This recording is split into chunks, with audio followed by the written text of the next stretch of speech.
This is Elder. He's bringing firewood for his mother's cooking fire. He's the natural leader of a pack of children who live in a run-down, three-storey block of flats at the bottom of the main street in the town. The place is a small town in northern Mozambique, Lichinga, capital of the province of Niassa. The year is 1990, towards the end of a destructive civil war, and there's very little to nourish either the minds or bodies of children. But these children make their own entertainment. Give them access to a few basic tools and some wire and see what they can do. And what are they doing?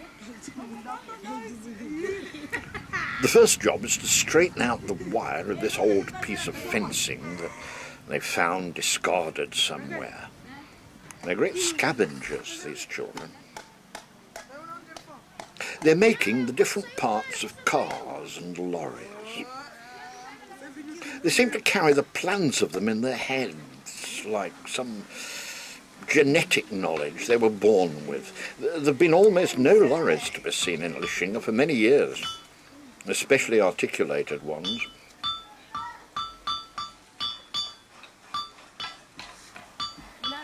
They make all the parts separately, securely fastened together with strips of rubber from old car inner tubes. This is the body of a motorcycle being put together.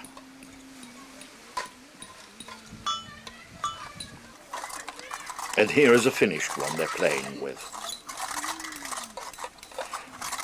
Somehow they know how to cut the right lengths to make things fit together, what cross pieces are needed to make a construction stable, and how to make wheels with the axle centralized. Chassis, axles, engine casings, bodywork.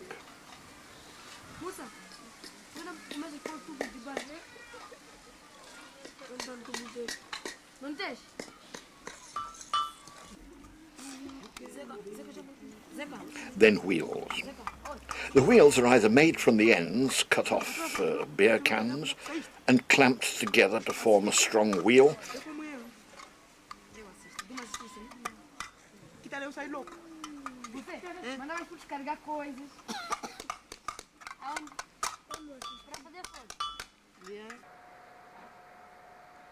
or made from thick rubber cut from old car tires.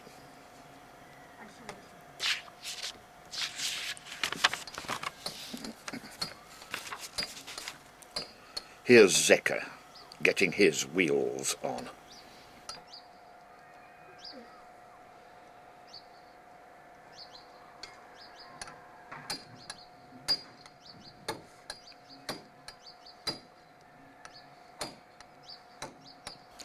He handles a hammer like a professional mechanic.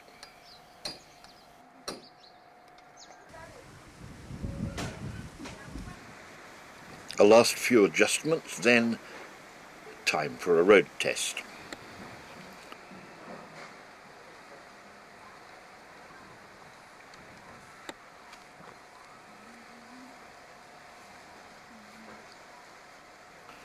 Time for everyone to get on the road. Look at the steering mechanism, worked by a steering wheel. It's not like cars actually use, it's a mechanism of its own. Now, how do they know how to do that? Did they think it out? Or have they some inherent deep grammar of mechanics, of physics in their skills? Clever kids. And then a new idea, and a chance for them to learn a bit about electricity, headlights on their vehicles.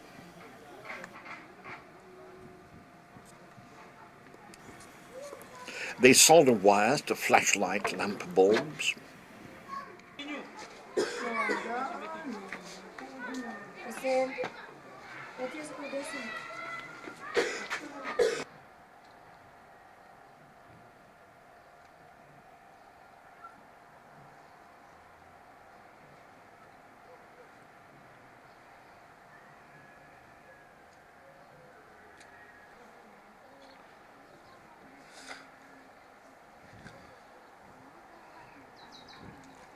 The wires are connected to torch batteries housed on the top of the lorry driver's cabin.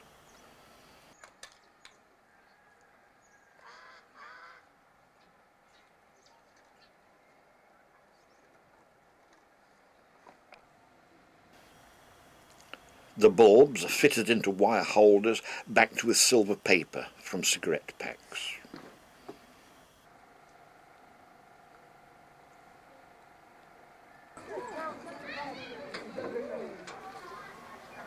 Even the motorcycles have lights.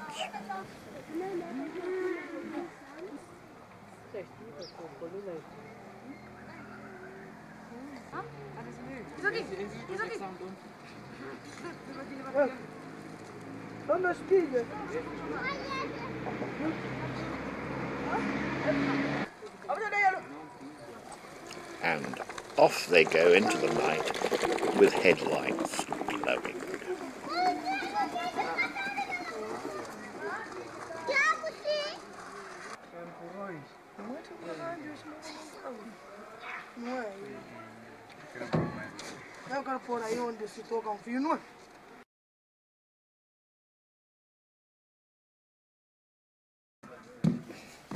These are natural gymnasts.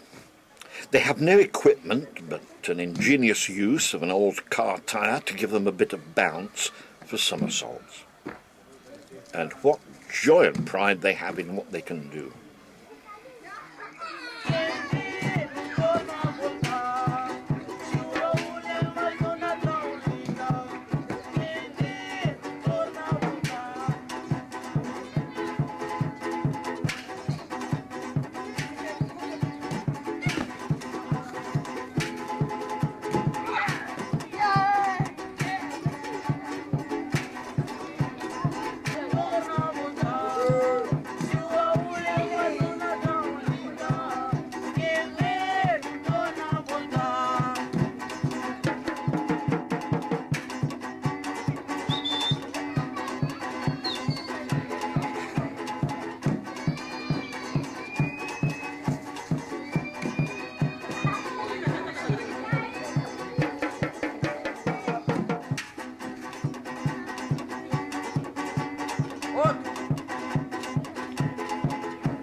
I learned to do this in Mekula. My friend said I must run and bounce on the tyre and do a somersault. And I listened to what he said and ran and bounced and did it well.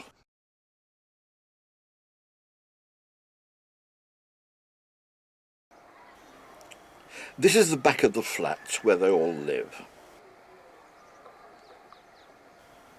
They've been asked to try and make something useful out of the piles of empty beer cans that are thrown on rubbish heaps everywhere. Water here is scarce and has to be carried long distances on the heads of their mothers, and yet here it is running to waste. The idea is to make pipes out of those old beer cans that could perhaps be used for channeling the water to irrigate a vegetable plot.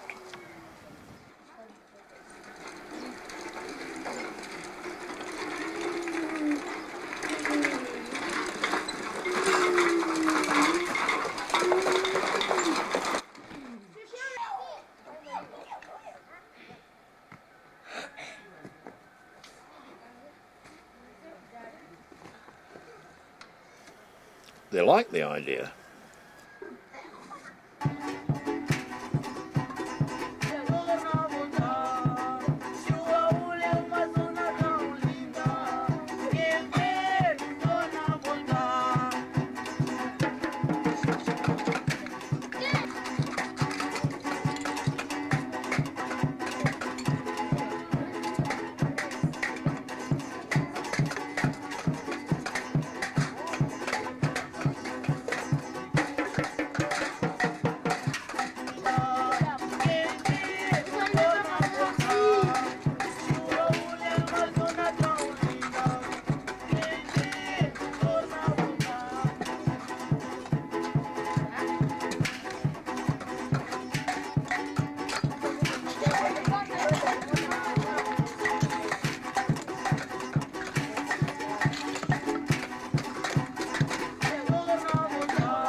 They're working hard because they've been promised a few pence, a few méticages per tube, on the supposition that they would make just a metre or two. But they've invented mass production. One group cuts the ends off, another group smooths the ends by hammering them on a log, and a third group joins the tubes. By the end of the day, they've made about 20 metres of pipes and earned enough to buy them all a good meal.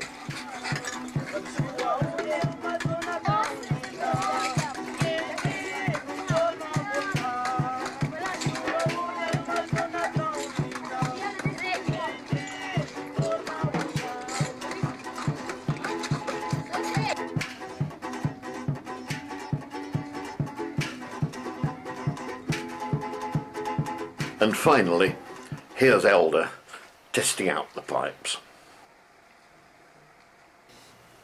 Instead of carrying watering cans to irrigate Mother's vegetable plot, maybe the tubes could be stretched along the ground, following the rows of vegetables and watering them that way.